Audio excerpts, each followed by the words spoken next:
வணக்கம். இப்போது நம்ம சிவகங்கை மாவட்டம் திருப்புவனம் மாடப்புறங்கிற ஊரில் இருந்து ஒரு தம்பி 27 வயசு உள்ள தம்பி அஜித்குமார். அவர் பத்திரகாளி அம்மன் கோவிலில் ஒரு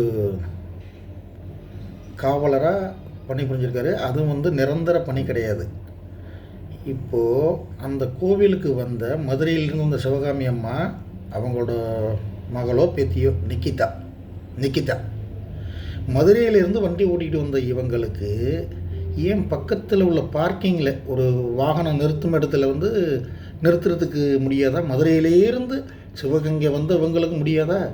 சரி, நீங்கள் ஏன் அந்த தம்பிக்கிட்ட நீங்கள் வண்டியை கொடுத்தீங்க? அந்த தம்பிக்கு வண்டி ஓட்ட தெரியாது. அந்த தம்பி இன்னொரு ஆட்டோ டிரைவரை கூப்பிட்றாரு. அந்த ஆட்டோ டிரைவர் இந்த வாகனத்தை தூக்கி கொண்டு வைக்கிறாரு. நீங்கள் கோவிலுக்குள்ளே போகிறீங்க, உங்களோட வீல் சேரில் வராரு, நீங்களும் அவர் கூடவே இருக்கிறீங்க, அவர் கூடவே வரீங்க.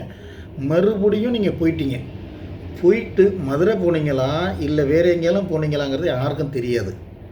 இந்த சிவகாமிக்கும் நிக்கிதாவுக்கும் மதுரையிலேருந்து சிவகங்கை வரலும் வந்தீங்கள்ல, ஏன்டா உங்களுக்கெல்லாம் எவனுக்காலும் ஒருத்தனுக்கு அறிவு இருந்தால், இந்த போலீஸ்காரனுக்கு சொல்கிறேன், இந்த போலீஸ்காரனுக்கு, இந்த கமிஷனருக்கு, இந்த டிஜிபிக்கு, இந்த டிஎஸ்பிக்கு, இந்த நீங்கள் சொல்கிறீங்கல்ல ஒருத்தன், இந்த ஐவர் குழு ஸ்பெஷல் டீமு நீங்கள் எங்கே உள்ள, நீங்கள் மதுரையில் இருக்கிற ஸ்பெஷல் டீமுக்கு எப்பட்றா சிவகங்கையில் உங்களுக்கு போஸ்டிங் போட்டான்? எவன்டா போட்டான்? யார்? மு க ஸ்டாலின் போட்டானா? ஏன்டா அவன் மவன் ஸ்டாலின் மவன் உதயநிதியை இதே மாதிரி அடித்து உரித்து இதே மாதிரி கொண்டு எங்கேனாலும் போட்டியல்னா விடுவானடா? ஏன்டா அவன் மட்டும் இல்லைடா, அவனே வேண்டியதில்லடா. ஸ்டாலின் மேவனே தேவையில்லடா. ஸ்டாலின் மேவனையும் நீங்கள் தொட வேண்டாம். அவன் அமைச்சரவையில் இருக்கானே, அதையும் விடுங்கடா. கேடுகட்ட புண்டிய அதையும் விடுங்கடா. அவன்கிட்ட மாவட்ட செயலாளர் இருக்கானே, அவன் நீங்கள் பண்ண முடியுமாடா? போலீஸ்கார பேர் கேட்குறேன், எல்லா போலீஸ்காரனும் கேட்கல, திருட்டு தேவடியாம போலீஸ்காரனு கேட்குறேன்டா. எல்லாரையும் நீங்கள் பண்ணி விடுவீங்களா? ஏன்டா அவனையும் விட்றா, மாவட்ட செயலையும் விட்றா, ஒன்றிய செயலாளரை பண்ண முடியல, வார்டு கவுன்சிலர் பண்ண முடியல. ஏன்டா இதே சாத்தாங்குளத்தில் அப்பா மாமன் செத்து போனான்ல, ஐயா எடப்பாடி இருந்தார், சாத்தாங்குளத்தில் இறந்து போனாங்க. பதவி விலகணும்னு இப்போ சொன்னான். யார்? தற்கூரி புண்டை மு க ஸ்டாலின் சொன்னான். நீ தற்கூரி புண்டை, இவனை 5 நிருபர் உட்காந்துக்கங்க, நீங்கள் எவனையும் உள்ளே விடாதீங்க, இவன் மு க ஸ்டாலினை மட்டும் உட்கார விட்டு நீங்கள் கேள்வி கேளுங்கடா. ஏன்டா இங்கே இருக்கிற நிருபர், தமிழ்நாட்டில் ஜேர்னலிஸ்ட்னு சொல்கிறீங்கன்னா, ஜேர்னலிஸ்ட்னா நீங்கள் என்னென்னு உங்களுக்கே தெரியலடா. நீங்களே அவுசாரிமே வேண்டாம். ஜேர்னலிஸ்ட்னா இப்போதைக்கு அவுசாரிமே, அதுதான்டா எனக்கு தெரியும். எனக்கு இல்லைடா, எல்லா மக்களுக்கும் தெரியும்டா. குச்சிக்காரி மௌனவளா, போலீஸ்கார புண்டையலா. ஏன்டா அவள் இங்கேருந்து வந்தவளுக்கு போட தெரியலை, சரி பரவாயில்ல, அவள் கொடுத்தா உண்டை போட்டாங்க. சரிடா, இவ கேஸு கொடுத்த எஃப்ஐஆர் பண்ணியலா? ஸ்பெஷல் டீம் அமைச்சது யாரா? இப்போ கேஸு முடிஞ்சிருச்சு, அவன் செத்து போயிட்டான். இப்போ அந்த உசுறு வந்துடுமாடா? இல்லை அந்த உசுறு வந்துடுமாடா? குச்சிக்காரி போனவளா? ஏன்டா எல்லாம் நீங்கள் எல்லாம் ஒரு அப்பனுக்கு பிறந்தீங்களா? இல்லை உங்கள் உம்மாலாம் எல்லாம் வந்தேன் போன எனக்கு பெற்று போட்டாலடா? இப்போ நாங்களாம் நான் இலக்கார புண்டையா? ஓட்டு போட்டுட்டு நீங்கள் சொல்கிறதெல்லாம் கேட்குறது தெரிய முடியுமா? ஏன்டா பரதேசி புண்டையலா, ஒரு பச்சை புள்ள 27 வயசுடா அஜித்குமாருக்கு. 27 வயசுடா, 27 வயசு பிள்ளை என்னென்ன கனவு கண்டிருக்கான்? அப்பன் இல்லைடா அவனுக்கு, அவன் தம்பி மட்டும் தான் இருக்கான். இன்றைக்கி கண்ணப்பன் வரான், அமைச்சர் கண்ணப்பன் வருகிறார். மு க ஸ்டாலின் தெரியாமல் நடந்து போச்சு. என்ன வேணுக்கு தெரியாமல் நடந்து போச்சு? இவனுக்கு தான் எதுவுமே தெரியாமல் நடந்துக்கிட்டு இருக்குது. இவன் பொண்டாட்டி ஒரு பக்கம் பண்ணிக்கிட்டு இருக்கிறா, இவன் மருமவன் சபரீஷன் ஒரு பக்கம் பண்ணிக்கிட்டு இருக்கான், இவன் மவன் ஒரு பக்கம் பண்ணிக்கிட்டு இருக்கான். இப்போ எல்லாம் சேர்ந்ததான் எல்லாம் பண்ணுறேன். ஏன்டா 10 பவுன் நகைக்கு நீங்கள் இவனை கொலை பண்ணிட்டிய? 10,000 கோடி, 1,80,000 கோடி. ராசாவோட சின்ன பொண்டாட்டி கனிமொழி யாருன்னா கருணாநிதிக்கு மக, மு க ஸ்டாலினுக்கு தங்கச்சி. இதெல்லாம் உங்களுக்கு தெரியாதடா கண்ணுக்கு? இப்போ ரீசெண்டாக கண்டுபிடிச்சாங்கடா 1000 கோடி ஊழல்னு. அது 1000 கோடி இல்லைடா, 68,000 கோடி. இந்த ஊழல்லாம் உங்களுக்கு தெரியாது. இதெல்லாம் திருடுனவெல்லாம் பெரியவன். இதை கஞ்சா விற்றான் பாரு, அவன் பெரியவன். சாராயம் விற்றான் கள்ளக்குறிச்சியில், அவன்லாம் பெரியவன். அவனுக்கெல்லாம் நீங்கள் சல்யூட் அடிப்பிய, போலீஸ்கார புண்டே, அதுதான் சல்யூட் அடிப்பிய. என்னை மாதிரி ஆளுக்கிட்ட வாங்கடா போலீஸ்காரன் புண்டே.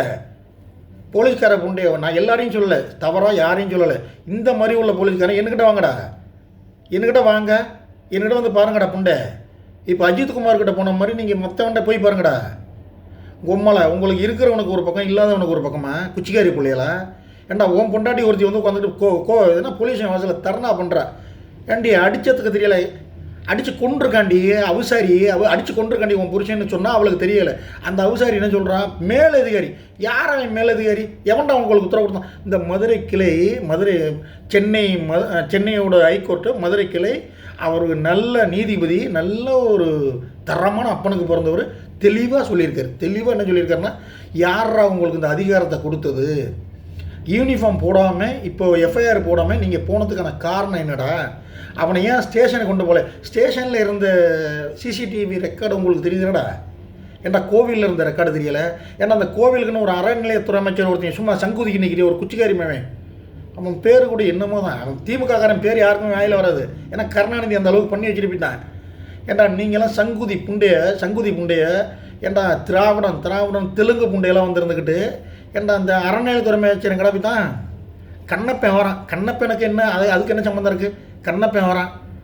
கண்ணப்பனுக்கு ஸ்டாலினை பொண்ணு அடிக்கிறான். ஸ்டாலின் பொண்ணு அடிச்சு அம்மா தெரியாமல் நடந்து போச்சு நீதி இருக்கான். ஏன் 50 லட்சம் நீங்கள் பேரம் பேசுகிறதா? அந்த குடும்பத்தை நீங்கள் பேரம் பேசலடா. எல்லாருக்கும் தெரியும் அந்த குடும்பத்தை மிரட்டி இருக்கிறீ. அந்த குடும்பத்தை நீங்கள் தானே மிரட்ட முடியும். மற்றவன் எவனும் மிரள மாட்டான், பயப்பட மாட்டான். எவனும் பயப்பட மாட்டான். அண்ணாமலை பயப்படுறானே, சீமான் பயப்படுறானே, நான் பயப்படுறேனே. என்னை மாதிரி இன்னும் 1 கோடி பேர் இல்லைடா, 13 கோடி பேர் இருக்காண்டா. உன் ஆட்சியும் சரி மசுரும் சரி புண்டை. நீ எல்லாம் ஆட்சி எடுத்துக்கையிலே உனக்கு பக்கத்தில் இருந்து எழுதி கொடுக்காம நீ ஒரு நாளைக்கு பேசி விட்றா முதலமைச்சரை. நீ ஒரு நாளைக்கு பேசி விட்றா. நீ ஒரு நாளைக்கு பேசி விட்டீங்கன்னா, ஒரு செகண்ட் பேசி விட்டீங்கன்னா நீ முதலமைச்சரா புண்டை. உன் மேம் ஒரு தற்கொலை புண்டை, நீ ஒரு தத்துவாடி புண்டை. நீ எல்லாம் ஒப்பம் பேரை சொல்லிக்கிட்டு இங்கே வந்து ஆட்சி செய்ய வந்துட்டு ஏன்டா போலீஸ்கார புண்டைய குச்சிக்காரி பண்ணுவலாம். நீங்களாம் பெரிய ஆளு புண்டையடா. நீங்களாம் பெரிய ஆளு புண்டையடா, புண்டை பண்ணுவலாம். ஒரு பயலோட உசுறு போயிருக்கடா, ஒரு பயலோட உசுறு போயிருக்கடா. இந்த உசுறு நீ எத்தனை கோடி கொடுத்தாலும் வருமாடா, எத்தனை கோடி கொடுத்தாலும் வருமாடா. தலை எழுத்து. இவன் கீழே எல்லாம் நம்ம இவங்கெல்லாம் ஆட்சி செஞ்சு நம்ம வாழ்ந்து இவன்ட்ட ரேஷன் வாங்கி. இந்த ஒரு தம்பி ஒருத்தன் சொல்கிறான், அன்னைக்கு நான்லாம் ஸ்கூலுக்கு போகிறேனே, 3 மணிக்கு வந்தேன், 3:20க்கு போகிறேனே, அந்த இதில் வந்து கிடைக்கலன்னு சொல்கிறாங்க. ஏன்டா கிடைக்கலங்கன்னா அந்த டேஷ் அந்த மௌனம் சொல்கிறான். டேஷ் அந்த பயலுக்கு தெரிஞ்சது அவ்வளோ, அவன் கெட்ட வார்த்தை தெரியல. டேஷ் அவன் அப்படி தான் சொல்கிறான். ஏன்டா இப்போது எடப்பாடி இருந்தப்போ அங்கே நடந்துச்சு. இப்போ 22க்கு நீ 21 ஆட்சி எடுத்துக்கிட்ட, நீ 21 ஆட்சி எடுத்துக்கிட்ட. இப்போ 25ல் நீ உன் கதிகாலம் முடிஞ்சு போகுது. ஆனால் 25லேயே பாதி வருஷம் தண்டனை நடந்திருக்கு. 26 கொலைடா, 26 கொலை உன் போலீஸ் ஸ்டேஷனில் மட்டும். எவன்டா லாக்அப் டெத்துன்னு 26 பேருமா மாரடை போல சாப்பிட்றான். ஏண்டா இது பச்சை புள்ள. அவனை அடித்த வீடியோ அங்கனே இருக்குது, பாருங்களேன். ஏண்டா அவன் பிறப்புறப்புள்ள கொண்டு இப்போ இதை அந்த மிளகாப்பொடி தூணியில் கண்ணில் தூணியில் நீ என்னமோ சொன்னேன், ஜெய்பீம் படம் பார்த்து நான் கலங்கிட்டேன், நான் வருந்திட்டேன், நான் செத்துட்டேன். ஏண்டா நீ எல்லாம் ஊர் ஒப்பனே பல பேரை வச்சுருந்தேன், ஒப்பனே பல பேருக்கு பிறந்தவன். எங்கள் ஊர் தான் அவன், எங்கள் ஊர் தான். இந்த திருவாரூர் மண்ணாடிக்கு பக்கத்தில். இன்னும் ஒப்போ அண்ணன் யார், இந்த முத்தை தூக்கிக்கிட்டு மன்னாரில் தான் மண்ணை நாராயணசாமிக்கு தான் சோறு திங்க வருவான். ஒப்பேன் மோளாவாட்டி சோறு திங்க இங்கே தானே வருவான் மன்னார்வட்டிக்கு. அவன் இன்னும் ரொம்ப பெரிய தூரம் இல்லை, நானும் மன்னார்வட்டி தான். ஏண்டா உங்களுக்கெல்லாம் வெக்கமான சூடு சொல்கிறேன். அன்றைக்கி எடப்பாடியை கட்டினடா, எடப்பாடியை கட்டின நீ எல்லாம் பொறுப்பு ஏற்று நீ பதவி விலகணும்னு. ஏன் நீ இப்போ என்ன பிடுங்குற? உனக்கு பிடுங்கிறதுக்கு ஒன்றுமே இல்லை. ஏன்னா நீ நட்டு வச்சிருக்கிற, நீ உனக்கு பிடுங்கிறதுக்கு ஒன்றுமே இல்லை. ஓம் பேர் தான், என் பேர் ஸ்டாலின். உன்னால் என்ன பிடுங்க முடியுமோ பிடுங்கி பாடுற புண்டை. 26ல் நீ அழியிற, நான் ஆள்றேன். நீ வேணா பாரு, நீ அழியிற, நான் ஆள்றேன். நான் அன்னைக்கு ஆள்ற அன்னைக்கு தமிழன்னா என்னென்னு தமிழ்நாட்டு மக்களுக்கு தெரியும்டா. இந்த கிட்டத்தட்ட அரை நூற்றாண்டு இல்லைடா, 3/4 நூற்றாண்டாவே காமராஜருக்கு பிறகு நீங்கள் தான் எல்லாம் திருட்டு தேவடியா பிள்ளைய, உங்கள்கிட்ட சொத்தை நீங்கள் கணக்கு சொல்லுங்கள், எங்கள்கிட்ட சொத்தை நாங்கள் கணக்கு சொல்கிறோம். ஏன்னா எங்கள்கிட்ட தான் எல்லாத்தையும் சுரண்டிட்டீங்களே, நீங்கள் எங்கள்கிட்ட சுரண்டி வச்சுருக்கிறீங்க. இதில் வந்து எவனாலும் இந்த இவன் எங்கடா போனான், அறநிலையத்துறை அமைச்சர் எங்கடா போனான், இடையில இந்த சேகர் பாபுன்னு ஒருத்தன் சத்தம் போடணும், அவன் எங்கடா போனான் குச்சிக்காரிமாவன். இந்த புயலுக்கு நீதி கிடைக்கிறதுக்கு அந்த ஜஸ்டிஸ் இருக்கார்ல, உயர்நீதிமன்ற கிளை அந்த நீதிபதி, அவர் நல்லா சொல்லியிருக்காரு, என்ன அழுத்தம் திருத்தமாக சொல்லியிருக்காரு. நீங்கள் கவர்மெண்ட் எதெல்லாம் தலையிட்டெல்லாம் நாங்கள் இன்னும் அதிகப்படியான இது பண்ணோம்னு. புண்டை நீ எல்லாம் வாயை முடிக்கிட்டு போய் எங்கெல்லாம் தூக்க மாட்டேன் தொங்கூட குச்சிக்காரி மனோவில்.